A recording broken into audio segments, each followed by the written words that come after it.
سلام عليك يا أبا عبد الله. بسم الله الرحمن الرحيم.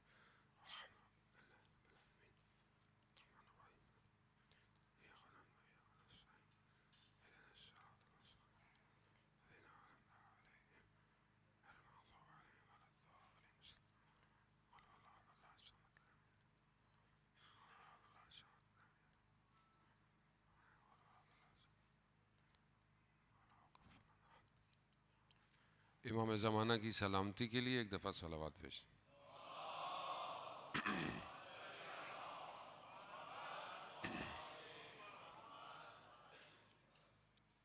لا حول ولا قوة الا باللہ العلی العظیم.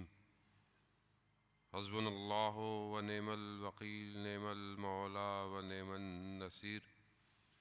اعوذ باللہ من الشیطان الرجیم. بسم اللہ الرحمن الرحیم. الحمد للہ رب العالمین والصلاة والسلام علی اشرف الانبیاء المرسلین نبینا سیدنا بالقاسم محمد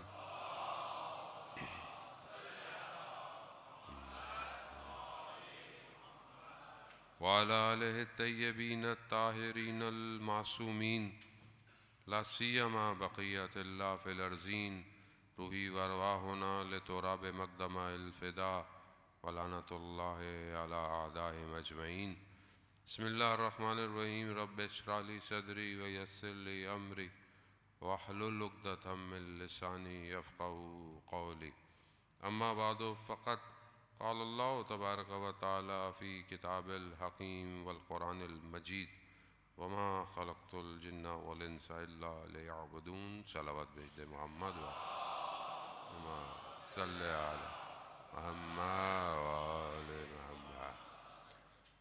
عزیزان محترم، ایام فاطمیہ سلام اللہ علیہ کے عنوان سے مجالس کا سلسلہ جاری ہے.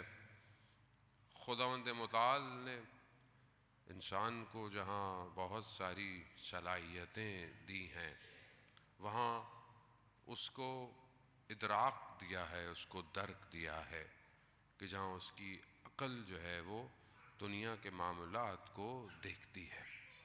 یہی وجہ ہے کہ انسان جسمانی طور پر اگر بڑا ہو جائے اور اس کی عقل سالم نہ ہو تو وہ معاملات کو درک نہیں کر سکتا.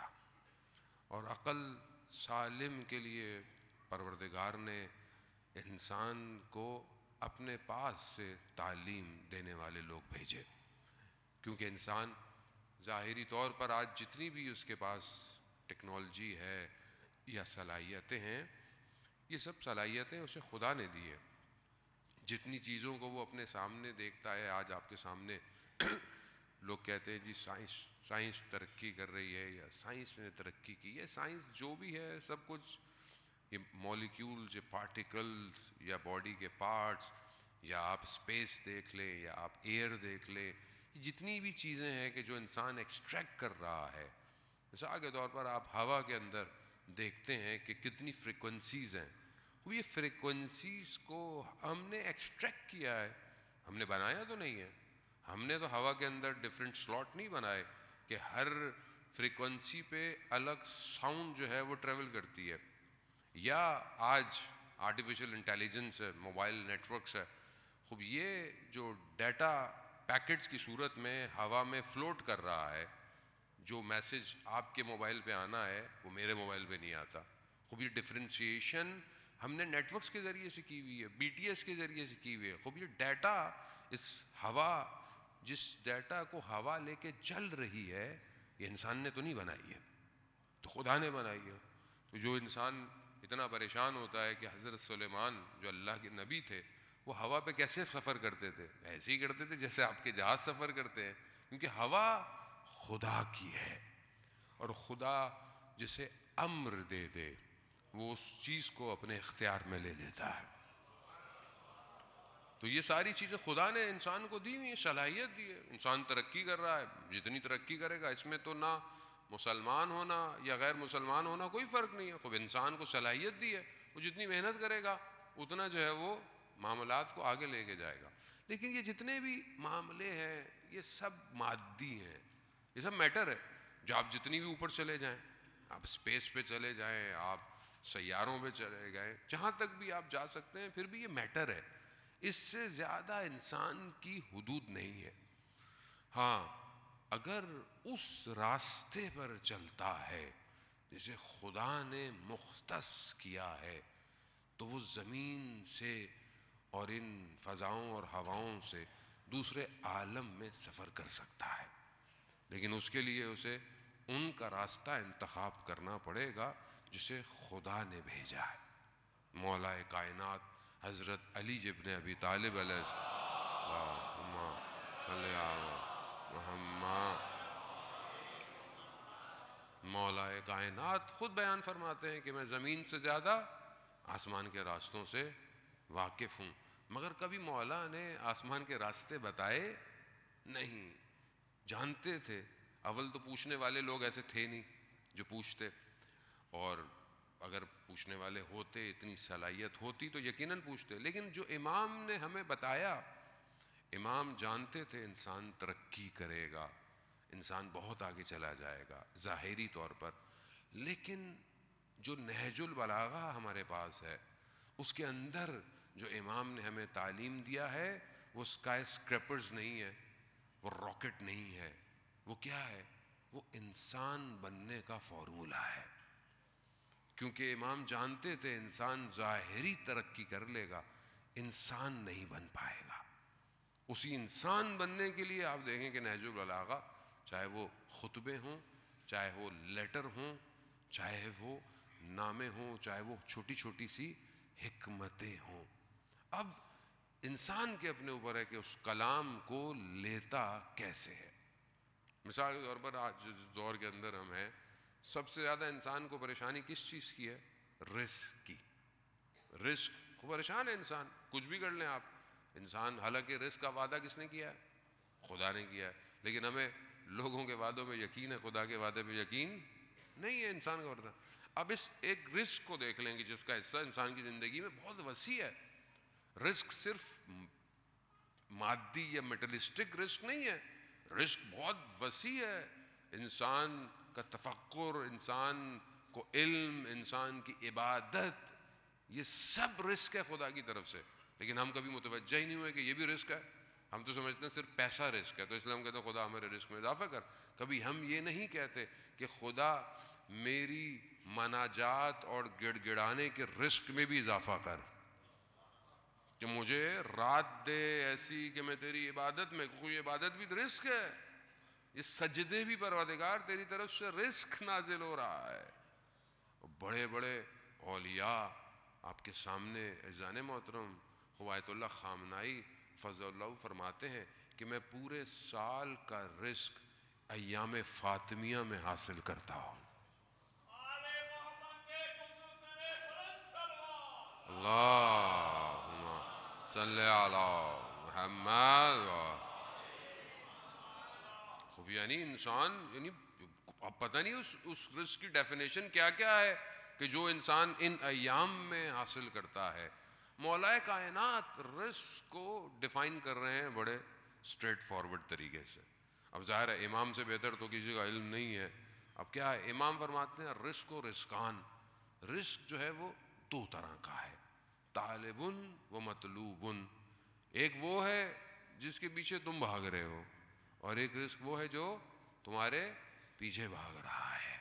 دو ہے. امام نے یہ نہیں بولا کہ تین ڈیفینیشن ہیں، چار نہیں، صرف دو ڈیفائڈ کر دیا. رزق دو ہی ہے. ایک وہ جس کے پیچھے تم بھاگ رہے ہو، ایک وہ ہے جو تمہارے پیچھے بھاگ رہا ہے. من طلب الدنیا، امام فرماتے ہیں کہ جو دنیا کو طلب کرتا ہے اس کو کیا ہوتی ہے؟ اس کو موت آ جاتی ہے، اور زمین اس کو اپنے اندر نگل لیتی ہے. یہ آپ کے سامنے. اب آپ دنیا کے پیچھے بھاگتے رہیں، یہ بنا لوں، وہ بنا لوں، یہ بنا لوں، نہ اختتام ہونا ہے، نہ ہوس ختم ہوگی، نہ آپ کے ڈیزائر کمپلیٹ ہوں گے. ایٹ دا اینڈ کیا ہوگا؟ موت آ جائے گی، زمین آپ کو کھا جائے گی، اور زمین نکال کے پھینک دیتی ہے. آپ کے سامنے دنیا کے بڑے بڑے ٹائرنٹ، کل میں نے آپ کے سامنے بتایا فرعون جیسی جس نے جو ہے وہ کس طریقے سے جو ہے وہ یہ ساری اتنی بڑی بڑی آج بھی انسان رہتا ہے احرام مصر بنے ہوئے انسان، وہ بنی اسرائیل، وہ قومیں، اتنا سب کچھ کہاں گئے؟ قارون کے اونٹوں کے اوپر خزانوں کی چابیاں، خزانے نہیں، خزانوں کی چابیاں قرآن بیان کر رہا ہے. یہ کوئی فیری ٹیل سٹوریاں نہیں ہے، ہیری پاٹر نہیں ہے اگر انسان کے ذہن میں آیا ہوا تو لوگوں نے کہانیاں لکھنا. قرآن بیان کر رہا ہے اتنا خزانہ تھا، زمین میں دھس گیا. شداد 300 سال لگے جنت بنانے میں، کہاں گیا؟ من طلب الدنیا، جو دنیا کے پیچھے بھاگتا ہے دنیا سے کیا کرتی ہے؟ نگل لیتی ہے. ہم اپنے آپ کو دیکھیں، ہم کس کے پیچھے بھاگ رہے ہیں؟ ہم دنیا کے پیچھے بھاگ رہے ہیں یا کسی اور چیز کے پیچھے بھاگ رہے ہیں؟ اب یہ ہمیں خود سودا کرنا ہے. رسول خدا حضرت محمد مصطفیٰ صلی اللہ علیہ محمد، رسول خدا ارشاد فرماتے ہیں اپنی ایک حدیث میں کہ ایک ایسا زمانہ آئے گا لوگ مال سے محبت کریں گے اور حساب کو بھول جائیں گے. اور آج ایسی ہے، انسان کو مال سے محبت ہے، یحبون مال سے محبت ہے، اور انسان جو ہے وہ حساب کو بھول گیا ہے. اس کو یہ نہیں پتا کہ اور ایسی دنیا کا آپ کیا کریں گے. خود مولا متقیان ارشاد فرماتے ہیں کہ ایسی دنیا کا ہم کیا کریں کہ جس کے حلال کا حساب ہو، جس کے حرام میں عذاب ہو. تو خوب یہ کیلکولیشن بہت امپورٹنٹ ہے. زانے محترم، بہرحال ہم بعض اوقات اپنی زندگی میں اتنے سنجیدہ نہیں ہوتے. یہاں پر بہرحال انسان کرتا ہے، ادھر حساب دینا ہے آپ کو، ایک ایک چیز کا حساب دینا ہے. بہتر یہ ہے کہ انسان ایسی زندگی گزارے کہ بغیر حساب کے چلا جائے. یہ اتنا آسان تو نہیں ہے لیکن مشکل بھی نہیں ہے. مشہور واقعہ آپ لوگوں نے سنا ہوا ہوگا کئی دفعہ. بہت بڑے عالم دین تھے اور متولی تھے کربلا محلہ کے. بہت کنسٹرکشن تھی اور ایک بڑی اماؤنٹ چاہیے تھی کربلا کے اندر، غالباً چھت کی تھی. کس کی تھی؟ اصفہان کا ایک تاجر تھا. تو انہوں نے اسے بولا کہ بھائی یہ پیسے چاہیے. اس نے بولا ٹھیک ہے. اس نے بلینک چیک اپنا دے دیا. تو اس نے بولا کہ اس کے منشی نے اس کو کہا کہ آپ تھوڑا پوچھ تو لیں کتنے پیسے چاہیے. امام حسین کے لیے جتنا بھی ہوگا، جو بھی ہو. وہ یہی ہوا، جتنی بھی اماؤنٹ تھی اس زمانے کے حساب سے. بہرحال وہ عالم کہتے ہیں کہ بیان کرتے ہیں کہ بہت بڑی اماؤنٹ ہو گئی. بعد میں اس شخص کے انتقال کے بعد کہتے ہیں کہ وہی عالم دین نے خواب میں دیکھا کہ قیامت ہے اور حساب کتاب ہو رہا ہے، اور لوگ جنت میں جانے سے پہلے سید الشہداء کی خدمت میں ہیں. ملائکہ فائلیں لے کے کھڑے ہوئے ہیں کہ یہ حساب کتاب ہے، یہ کتاب ہے. امام دیکھتے ہیں جیسے ہی اس شخص کا نامہ اعمال امام کے ہاتھ میں آتا ہے، امام بغیر دیکھے اس پہ سائن کر دیتے ہیں. تو ملائکہ پوچھتے ہیں کہ آپ نے دیکھا بھی نہیں. کہا اس نے ہماری راہ میں دیتے ہوئے بھی دیکھا نہیں تھا، ہم بھی اس کے اعمال کو نہیں دیکھتے. اب بہت سارے لوگوں کے ذہن میں آئے گا مولانا صاحب یہ کیا بات ہوئی، ہم تو اتنی محنت کرتے ہیں، نمازیں پڑھتے ہیں، روزے رکھتے ہیں، ایک آدمی ایسے ہی نکل گیا. تو یہ ایسے ہی نہیں نکلتا، یہ ایسے ہی توفیق نہیں ہوتی. توفیق کے لیے بھی کرامت چاہیے، کچھ نہ کچھ تو ہو اندر تو توفیق ہوگی. ورنہ تو فرعون نے بھی پانی میں ڈوبنے کے بعد موسیٰ سے کہا کہ مجھے بچا لو، نہیں بچایا گیا. کہتے ہیں جبرائیل نے منہ میں مٹی ڈال دی، یا حضرت موسیٰ نے بولا کہ بھائی اب غرق ہو جاؤ، نہیں ہوئی. لیکن خدا نے موسیٰ سے کہا کہ موسیٰ اگر فرعون نے مجھ سے معافی مانگی ہوتی تو میں اچھا. وہ بھی توفیق ہے. تو بعض اوقات توفیق چاہیے. خدا یہ نہیں کہتا کہ آپ زندگی بولے میں ایسی زندگی گزاروں، مجھے موقع مل جائے گا، میں آخر میں توبہ کر لوں گا، میں یہ کر لوں گا. ایسا نہیں ہوتا عزیزان محترم. ایسے خدا بھی کوئی چیز دیکھتا ہے. حر علیہ السلام ایسے نہیں ہو گئے، کوئی تو ہے. علماء کیا فرماتے ہیں، قرآن کی آیت ہے بسم اللہ الرحمن الرحیم انا انزلناہ فی لیلۃ القدر، ہم نے قرآن کو لیلۃ القدر میں نازل کیا. وما ادراک ما لیلۃ القدر. اور خود ہی قرآن کہہ رہا ہے کہ تم درک کر ہی نہیں سکتے. یعنی جب خدا یہ کہہ رہا ہو کہ تمہارے اندر صلاحیت ہی نہیں ہے، تمہارے ذہن میں اتنی طاقت ہی نہیں ہے کہ تم لیلۃ القدر کو پہچان پاؤ. اور چھٹے امام جعفر صادق علیہ الصلوۃ والسلام، اللہم صلی علی محمد، امام بیان کرتے ہیں کہ لیلۃ القدر یعنی فاطمہ زہرا سلام اللہ علیہا، اللہم صلی علی محمد وآلہ.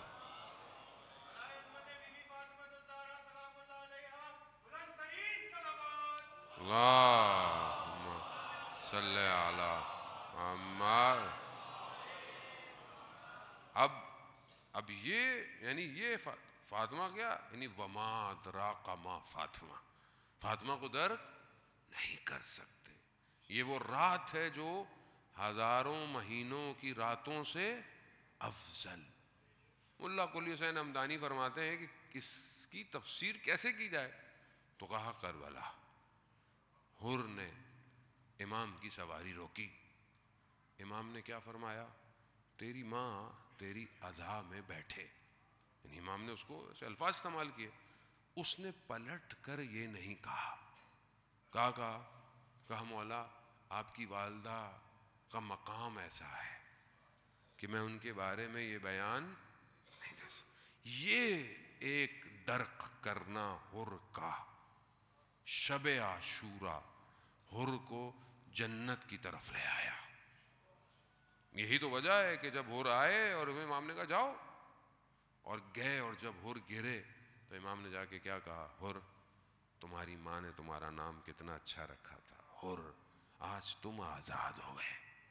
اور پھر اپنی والدہ کا رومال نکالا، قیامت کا بھی انتظار نہیں کیا کہ روز قیامت میں جزا ملے گی، اسی وقت وہ رومال حضرت حر کے پیشانی پہ باندھ دیا.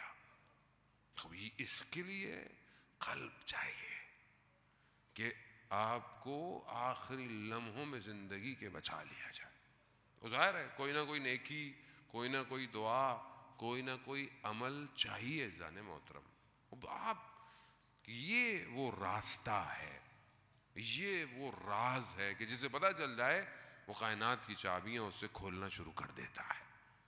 یہی وجہ ہے کہ جو اس دروازے پر آیا، جو اس در پر آیا، کل آپ کی خدمت میں نے بیان کیا کہ بی بی کی زندگی کئی حصوں میں اگر آپ تقسیم کریں، ایک بیٹی ہے کہ کل تھوڑی سی گفتگو میں نے اس کے بھی، دوسری زوجہ ہے، وائف ہے.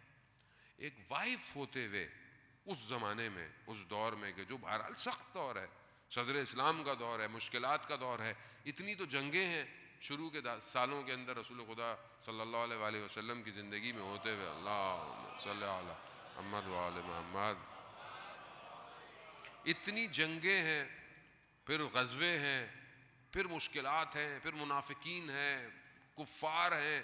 اس کے اندر بہرحال زوجہ کا کردار آپ دیکھیں. بیان کرتے ہیں کہ مولا کائنات ایک جنگ سے واپس آتے ہیں اور تلوار سے خون ٹپک رہا ہے. لوگوں نے مال غنیمت کو بانٹ دیا، علی ویسے ہی گھر آ گئے. بی بی نے پوچھا علی کیا لے کر آئے ہیں؟ تو امام کہتے ہیں فاطمہ میں خدا کی رضا لے کر آیا ہوں. خوب زوجہ ایسی ہو کہ جو اس رضا کو تسلیم کرے.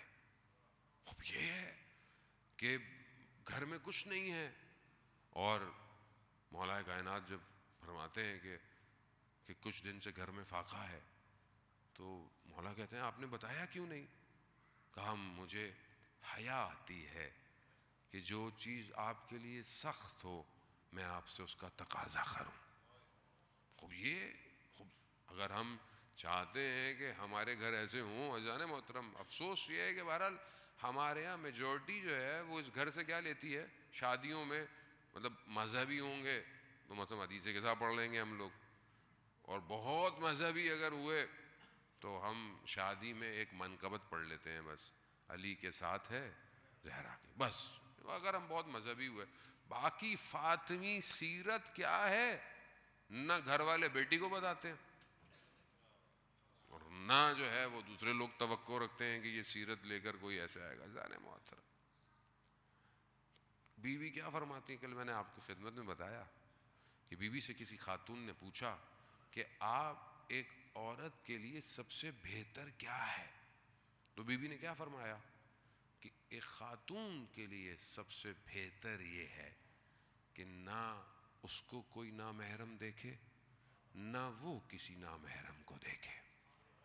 وہ تعلیمات ہے یہ. بہرحال حجاب کا کرنا، حجاب کا ہونا، بہرحال ہر دور میں ہر جگہ طریقے سے اپنے اپنے طریقے سے حجاب ہے، لیکن بہرحال اصل تو یہ ہے کہ انسان ان حدود الہی کو قائم رکھے گفتگو کرتے وقت. اب جہاں، اب اس کا مطلب ہی نہیں کہ آپ جاب نہیں کر سکتی، خاتون پروفیشنل نہیں ہے نا، ایک زوجہ ہوتے ہوئے، ایک ماں ہوتے ہوئے بہرحال اگر اس نے تعلیم حاصل کی ہے تو اپنا کردار ادا کر سکتی ہے سوسائٹی میں، لیکن حدود ہوتے ہوئے.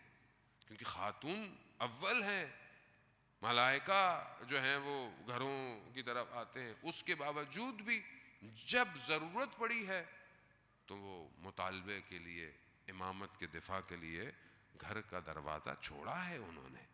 تو یہاں ہمیں آپ کو حدود رکھنا ہے. آج ایک وائف کا رول سوسائٹی میں کیا ہے؟ آج بہت امپورٹنٹ. آج جو معاشرہ ہوا ہے یہ بہت زیادہ اضطراب والا معاشرہ ہے، بہت پرابلمٹک سوسائٹی ہے. آپ کے سامنے کہ سب سے زیادہ جو چیز ہٹ ہو رہی ہے وہ وومن ہے. وومن کو کہتے تو ہیں کہ وومن کے رائٹس ہونے چاہیے، وومن کی آزادی ہونی چاہیے، خاتون کا کردار ایسا ہونا چاہیے، خاتون کو یہ کرنا چاہیے. یہ سب سٹوریاں ہیں. یہ وومن کا کردار اسلام سے بہتر کوئی ڈیفائن کر ہی نہیں سکتا. وومن کا کردار یہ ہے کہ اس کا پہلا نیوکلیس اس کا گھر ہے. آج خاتون مثلا شکایت کرتی ہے، آتی ہیں کہ مثلا میرا شوہر ایسا ہو گیا، میرا شوہر یہ ہو گیا. اس کی ایک وجہ ہے کہ اگر شوہر باہر خراب ہوتا ہے، خاتون کا کردار ہے اس کے اندر. اگر کوئی خاتون باہر شوہر کو خراب کر سکتی ہے تو گھر والی اسے بنا بھی سکتی ہے اگر اس کی توجہ شوہر پہ ہے. جب سے سوشل میڈیا آیا ہے اس نے سب کی پرائرٹیز کو بدل دیا ہے. Everybody is busy with their own life. کوئی یوٹیوب پہ کھانے بنانے دیکھتا رہتا ہے، کوئی یہ دیکھتا رہتا ہے، وہ دیکھتا رہتا ہے. بنتا کچھ بھی نہیں ہے، بنتا تو وہی ہے جو بننا ہوتا ہے. لیکن آپ دیکھیں کہ کتنا انسان انڈلج ہو گیا ہے اسی ایک فیک لائف میں، کہ آرٹیفیشل لائف ہے یہ. یعنی آپ ایک الگ اورا کریٹ کر رہے ہیں سوسائٹی کے اوپر. وومن کا رول سوسائٹی کے اندر ڈراموں میں جو آپ کے معاشرے میں آ رہے ہیں، ڈرامے آ رہے ہیں یا نہیں ہے تو نیٹ فلکس کے جو سیزن آپ لوگ دیکھتے رہتے ہیں ان کے اندر ایک خاتون کا کردار کیا دکھایا جاتا ہے؟ ایک کنزیومر پروڈکٹ ہے وہ. لیکن کیا اسلام نے خاتون کو کنزیومر پروڈکٹ بنایا؟ نہیں. اسلام تو خاتون کو وہ مقام دے رہا ہے کہ آپ دیکھیں کہ اگر یہ مقام افضل نہ ہوتا تو یہ گھر فاطمہ کے گرد نہ گھومتا.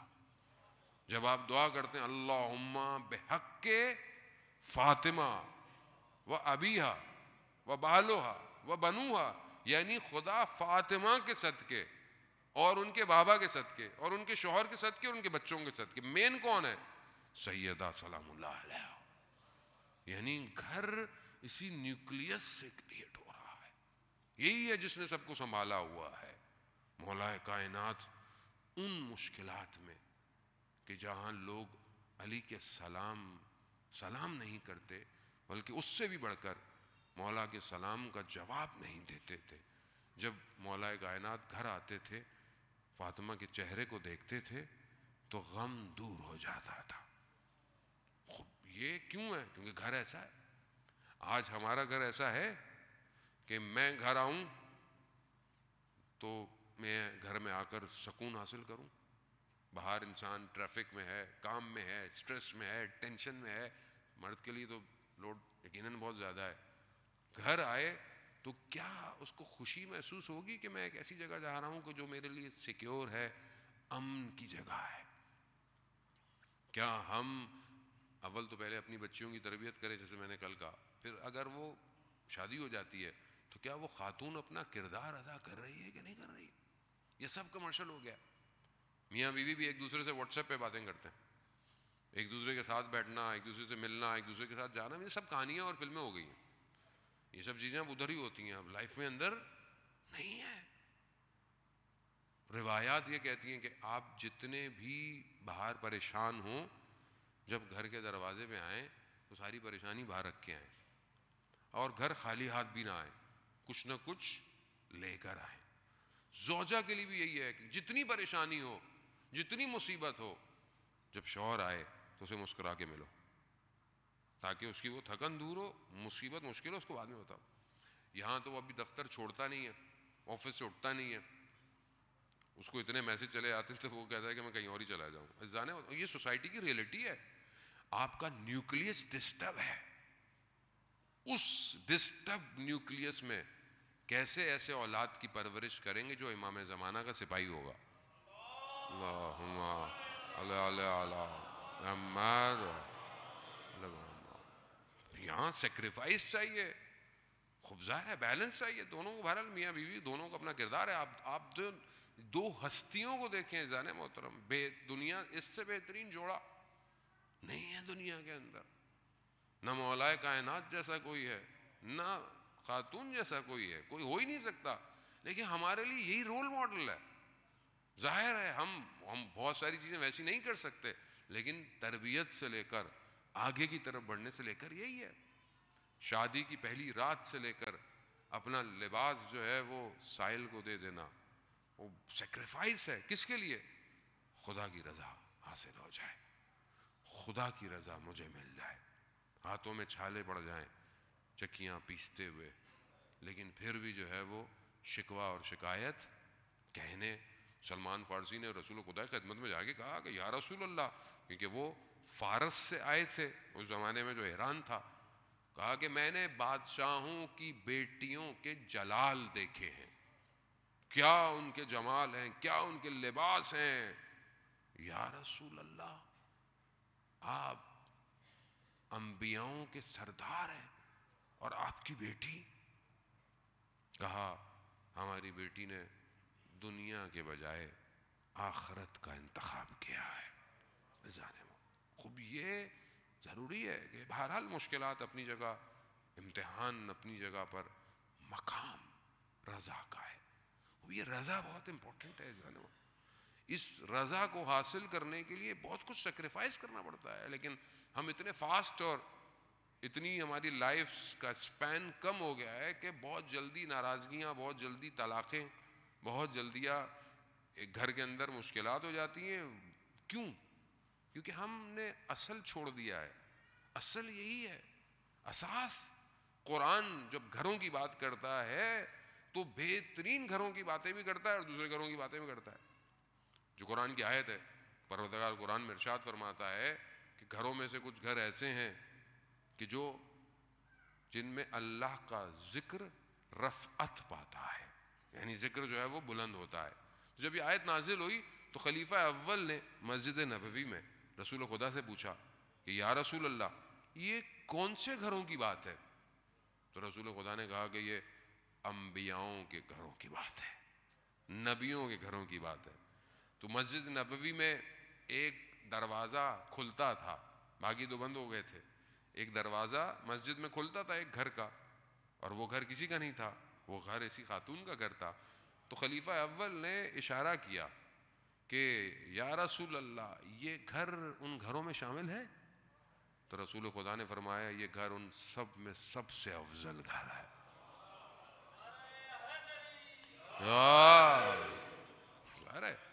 یعنی اللہم صلی علی محمد۔ اور جانے وہ تم پریکٹیکلی آپ کو گھر ڈیفائن کرنا پڑتا ہے۔ گھر میں ذکر کتنا ہے، آپ بچی پہ جتنا پریشر ڈالیں گے، بیٹی حجاب کرے، حجاب کرے، حجاب کیسے کرے گی؟ جب ماں حجاب کرے گی تو بچی خود کرے گی۔ باپ نماز پہ کھڑا ہوگا تو بیٹا خود نماز پہ آئے گا۔ باپ قرآن پڑھے گا تو بیٹا خود قرآن پڑھے گا۔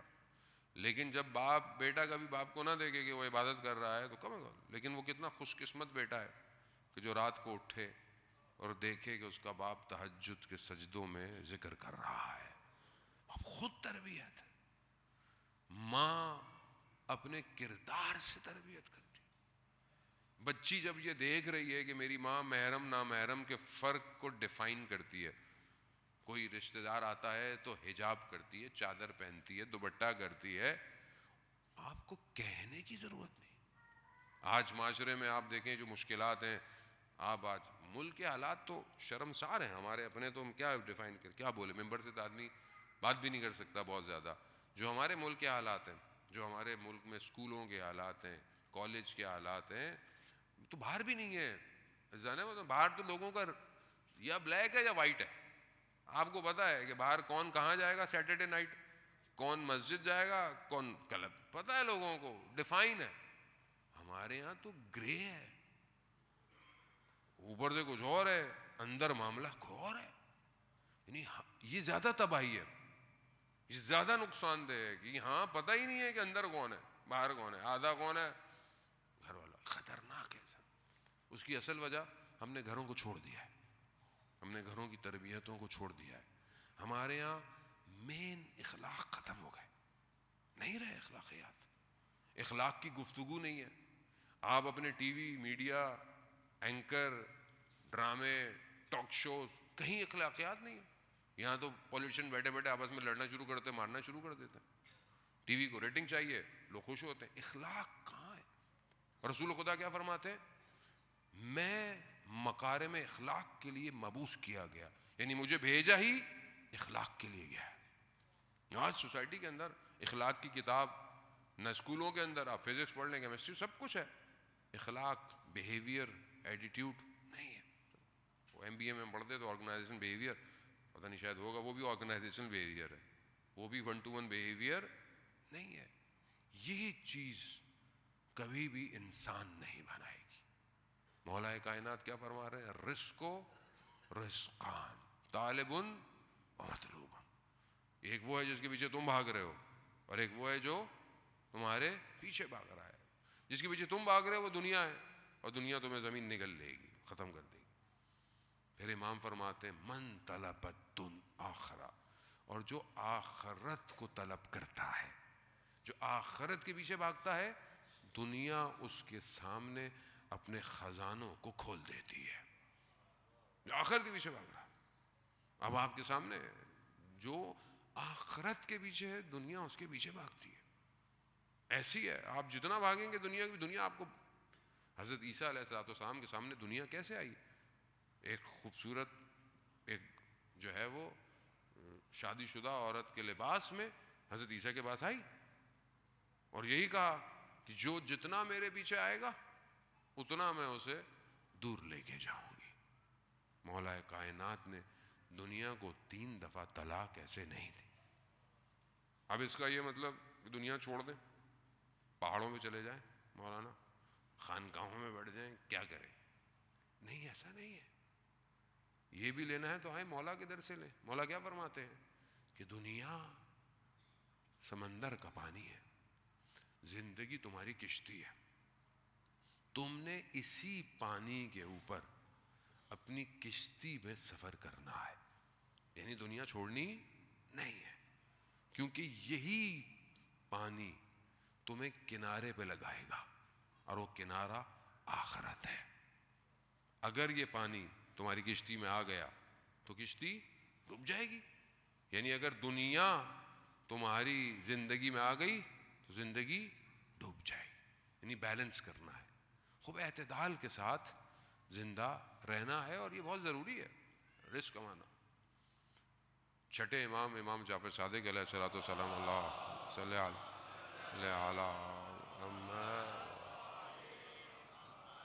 امام کام کر رہے تھے اپنے باغ میں، تو کوئی شخص آیا اور کہا مولا یہ کیا کر رہے ہیں، آپ کو کیا ضرورت ہے کرنے کی؟ کہا اگر اس حالت میں میری موت آئے تو میں خدا کا شکر گزار رہوں کہ میں حلال کام کرتے ہوئے، رزق کماتے ہوئے دنیا سے چلا گیا. امام کام کر رہے ہیں، مولا کائنات نے کتنے کام کیے جانے محترم. خوب، بہت ضروری ہے کہ بیلنس ہونا بہت ضروری ہے. خاتون کا کردار ایک بیوی ہوتے ہوئے آج معاشرے میں بہت زیادہ امپورٹنٹ ہے. صبر، پیشنس سب چاہیے جانے محترم، اور یقیناً اس کا اجر پروردگار کی بارگاہ میں. روایات ہیں کہ کوئی خاتون اپنے گھر کے کام کرتی ہے، چاہے وہ بچوں کی پرورش کرتی ہے، چاہے وہ کوئی بھی کام کرتی ہے، اگر وہ خدا کی خاطر کر رہی ہے تو وہ عبادت کر رہی ہے. بہرحال یہ خدا کی طرف سے ہے کہ عبادت یعنی ہر وہ کام.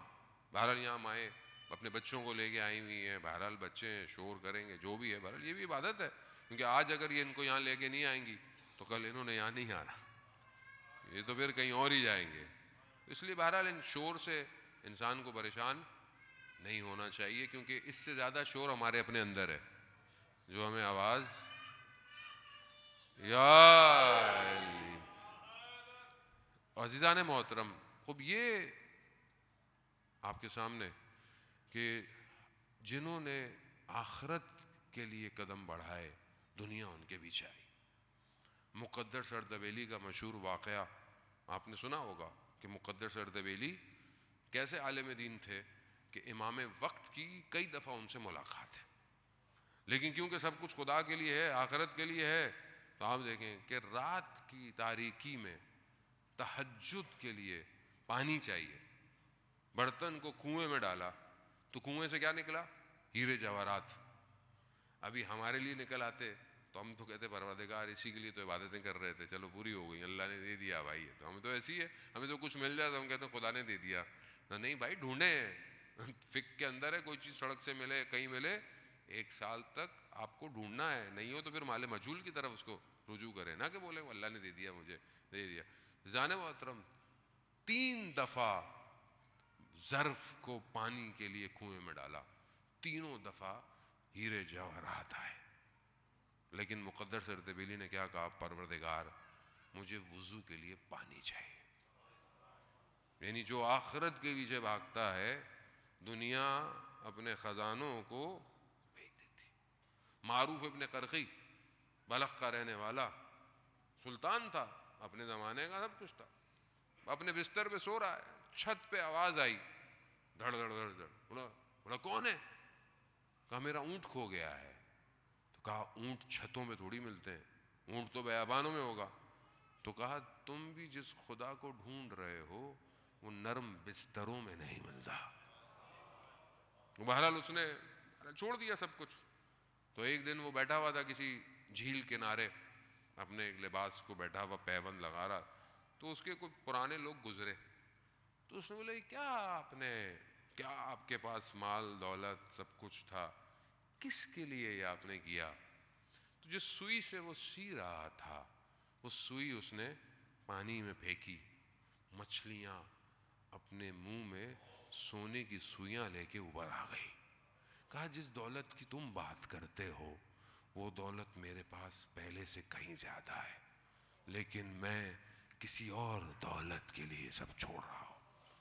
ایسا ہوتا خوب. یقیناً رات کی نیند سب کو بڑی پیاری ہے, سردیوں میں اور پیاری ہے, لیکن اس سردی میں صرف 2 رکعت نماز پڑھنا یہ بتاتا ہے کہ آپ کس طرف جا رہے ہیں. دنیا کے سامنے آپ کی میٹنگ ہو, آپ کی رات کی فلائٹ ہو, آپ ساری رات سوتے نہیں ہیں. صبح آپ کی بزنس میٹنگ ہے, اپوائنٹمنٹ ہے, جاب ہے, انٹرویو ہے, بچوں کے ایگزام ہے.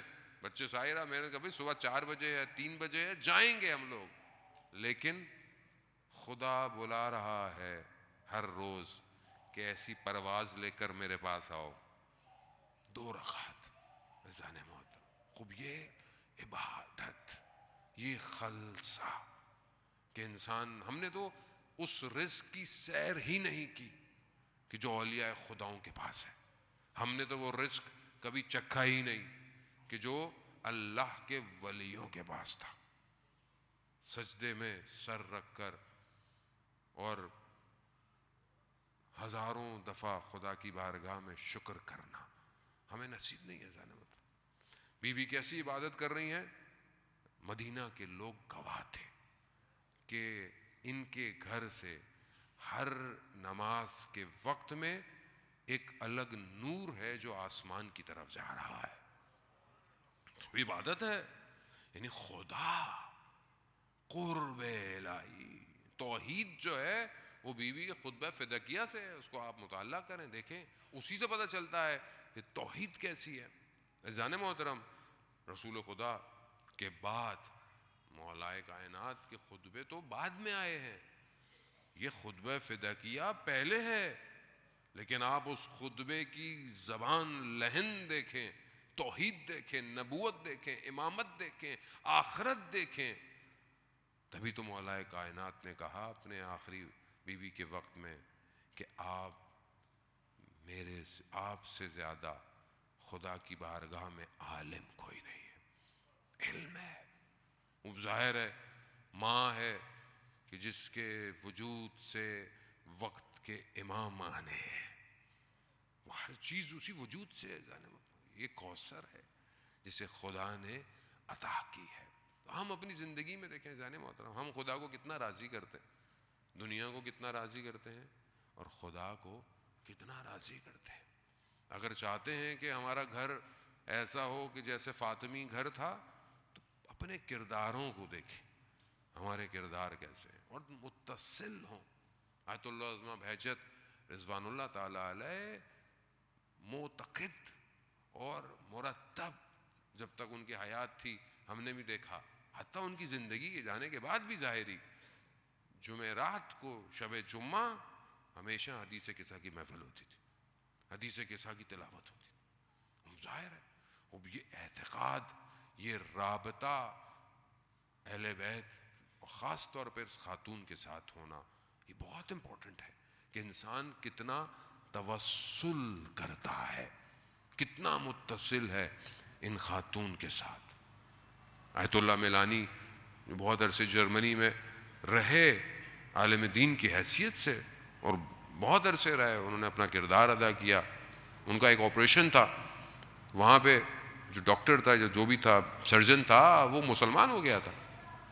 اور اس سے پوچھا کہ کیوں؟ اس نے کہا کہ میں نے بڑے بڑے لوگوں کے آپریشن کیے اور جس طریقے سے میں آپریٹ کرتا تھا تو اینستھیزیا دیتا تھا، پہلے بے ہوش کرتا تھا، ایک نیم بے ہوشی کی حالت تھی، تو اس میں جو اصل ہوتا تھا نا انسان کا وہ مجھے نظر آتا تھا.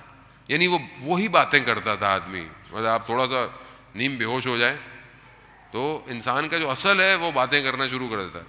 جو بات سے لوگ گھبراتے ہیں نا نیند میں کہیں سچ نہ بول لیں گے، تو یہ ہوتا ہے کہ وہ ایسے لگاتا تھا. تو اس نے کہا میں نے بڑے پریسٹ فادر ان کے آپریشن کیے ہیں، تو میں ان کو جب بھی کرتا تھا تو کوئی گانے گا رہا ہوتا تھا، کوئی پتہ نہیں کیا کیا بولتا تھا. کہتا ہے میں نے ان کو آپریٹ کیا تو میں نے دیکھا کہ یہ صرف خدا کے ذکر کے سوا کوئی ذکر نہیں کر رہے. وجود ایسا عادی ہو چکا ہے ذکر الہی کا، اس حالت میں بھی لا الہ الا اللہ ہے. ان کا واقعہ ہے کہ ایک فیملی ان کی خدمت میں آئی، جرمن فیملی، اور انہوں نے کہا کہ ہمیں مسلمان ہونا ہے. تو انہوں نے کہا کہ ٹھیک ہے، اچھی بات ہے، لیکن ماجرا کیسے مسلمان ہونا ہے؟ کہا کہ میری ایک بیٹی ہے اور اس کو ایک ایسی بیماری ہے کہ اس کی پسلیاں جو ہیں وہ افیکٹڈ ہیں، جس کی وجہ سے نہ وہ بول پاتی تھی نہ وہ چل پاتی. میرے پاس بہت پیسہ تھا، میں نے دنیا جہان میں اس کا علاج کروایا لیکن کچھ فائدہ نہیں ہوا. تو کہا میرے گھر میں ایک مسلمان خاتون بہت عرصے سے کام کرتی ہے، تو اس نے مجھے کہا کہ میں تمہیں ایک ایسے ڈاکٹر کا پتہ دیتی ہوں کہ جس سے تمہاری بیٹی ٹھیک ہو جائے گی. مختلف طریقے سے اس واقعے کو بیان کیا گیا. تو اس نے بولا کہ چلو اس ڈاکٹر کے پاس. کہا اس ڈاکٹر کے پاس جانے کی ضرورت نہیں ہے. تو اس نے بولا کہ کیوں میرے ساتھ آپ ایسی گفتگو کر رہی ہیں، آپ کو پتہ ہے کیا؟ کہا نہیں. کہا یہ تسبیح پکڑو اور ایک کونے پہ بیٹھے جاؤ، بس ایک ذکر ہے اور اس کو پڑھتے رہو. کہا بچی بیچاری بری حالت میں، اسے بھی بہرحال میں نے بولا کہ تو کون ہے وہ ڈاکٹر؟ کہا وہ کوئی اور نہیں ہے، رسول کی بیٹی ہے، اسے یاد کرو، اسے توسل کرو. کہا دیکھا کہ اس نے بھی اپنی جا نماز بچھائی اور شروع ہو گئی. کہا کہ بی بی میں خطا کار ہوں، گناہ گار ہوں، لیکن ایک حوالہ آپ کی خدمت میں پیش کر رہی ہوں، میری بھی عزت رکھ لیجیے گا. کہا میں بھی اسی حالت میں اپنے کمرے میں بیٹھا اور جو اس نے مجھے کہا میں وہ پڑھتا رہا، اور اسی حالت میں میری اچانک سے میں نے دیکھا کہ میری بیٹی کا شور آنا شروع ہوا کہ جو بول نہیں سکتی تھی ایک دم سے وہ دوڑتی ہوئی آئی. تو میں نے کہا کہ یہ کیا ہوا، کیسے ہو گیا؟ کہا ان کو روکیں، وہ جو آئی تھی خاتون. کہا کون؟ کہا کہ خاتون آئی، انہوں نے میرے سینے پہ ہاتھ رکھا، میرا سارا درد ختم ہو گیا. مگر میں نے دیکھا کہ انہوں نے اپنے سینے پہ ہاتھ رکھا ہوا ہے. میں نے پوچھا کہ آپ کو کیا ہوا؟ کہا میری بھی اپنی پسلیاں ٹوٹی ہوئی ہیں. ہاں عزاداران محترم، اب کل آپ نے مصیبت سنی کہ کس طریقے سے یہ ظلم ہوا. آسان نہیں ہے. دروازے کو جلا دینا، دروازے کو دھکا دینا، اور پھر دروازے کے اوپر سے گزر جانا. دو صدائیں بلند ہوئی. ایک صدا بی بی کی بلند ہوئی، یا اباتا یا رسول اللہ، اے میرے بابا، اے میرے رسول. زبان حال ہے کہ یہ بابا امت نے میرا یہ حال کر دیا. دوسری آواز بی بی کی کہ یا فضہ، فضہ مجھے سنبھالو، محسن شہید ہو گئے. عزاداران محترم، چھوٹے چھوٹے بچے گھر کے اندر ہوں، ماں پر ظلم ہو، آپ سوچیں کہ بچے کیا سوچتے ہوں گے. کس طریقے سے خاتون کھڑی ہوئی، ہوش آیا، آتے ہی یہی پوچھا ابو الحسن کہاں ہے، علی کہاں ہے؟ کہا بی بی لے کر چلے گئے. کہا فضہ میری چادر لے کر آؤ. اللہ اکبر. اسی حالت میں ہم تو صرف الفاظ بول سکتے ہیں. عزاداران محترم،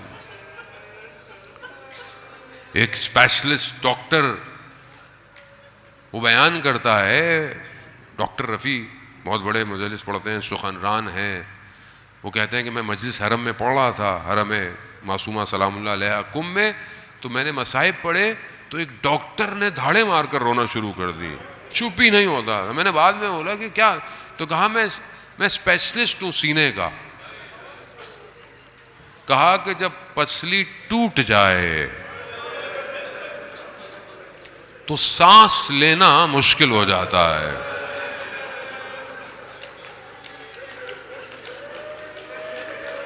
ہاں زیادہ کبھی تجربہ کر کے دیکھیں. زندگی میں انسان کے حادثے ہوتے رہتے ہیں، ہٹ ہوتا ہے، رہتا ہے. وہ انسان ہوتا ہے کہ ذرا سی تکلیف ہو جائے انسان چیخ مارتا ہے، نکلتا ہے انسان. کس طریقے سے چادر پہنی اسی حالت میں. اللہ اکبر. مدینہ کی گلیوں میں کیا دیکھا؟ علی کے گلے میں رسی ڈلی ہوئی. بی بی نے جا کر روکا، مولا کے کمر بند میں ہاتھ ڈالا، کہا میں علی کو جانے نہیں دوں گی. بس عزاداران محترم، میرے چھٹے امام فرماتے ہیں وہ ظلم ہوا، تلوار کے غلاف سے بازوؤں کو اتنا مارا گیا، بی بی نے ہاتھ چھوڑ دیا. ہاں اب وہ زخم کیسے تھے، کون تھے، خدا جانتا ہے. عزاداران محترم، اس کو ہم کہاں بیان کریں کہ اتنے زخم تھے کہ چھٹے امام کہتے ہیں ہماری جد کی شہادت کا باعث یہی زخم بن گئے. امام علی کو لے کر چلے، بے شمار امام علی کو لے کر چلے گئے. بی بی پھر بھی اس حالت میں، عزاداران محترم، پھر بھی اسی حالت میں جو ہے وہ مدینہ کی مسجد کے باہر جا کے بیٹھ گئی. بی بی نے کہا کہ میں بالوں کو کھول لوں گی، میں خدا کی بارگاہ میں بد دعا کروں گی۔ امام نے حضرت سلمان کو بھیجا کہ جاؤ سلمان، فاطمہ سے کہو کہ صبر کرے، ایسا نہ کرے بابا کی محنت ضائع ہو جائے گی۔ ابھی بی بی نے ہاتھ اٹھائے تھے، مسجد نبوی کی دیواریں بلند ہونا شروع ہوئیں۔ بیٹھی رہی سیدہ جب تک علی کو چھوڑا نہیں، بیٹھی رہی، لے کر گئی ہیں علی کو۔ میں کہوں گا یا سیدہ بڑا ظلم ہوا، یقیناً اس سے بڑا ظلم کوئی نہیں تاریخ کائنات، لیکن ایک آپ کی بیٹی بھی تھی جو چند قدموں کے فاصلے پر کھڑی رہی۔ شمر جالس علی صدر، شمر سینے پہ بیٹھا، کند خنجر چلاتا رہا، وہ بیٹی کھڑی ہو کے دیکھتی رہی۔ یا سیدہ آپ تو امام علی کو گھر لے گئی، یہ بیٹی دیکھ رہی ہے کہ شمر نے سر کو تن سے جدا کیا اور ہاتھ میں لے کر چلنا شروع کیا۔ وہاں یہ بٹی بھی یہی کہتی ہے، واہ باتا واہ محمد و علی۔ پھر خدا کی بارگاہ میں کہا تقبل منا، اے پروردگار ہماری اس قربانی کو قبول۔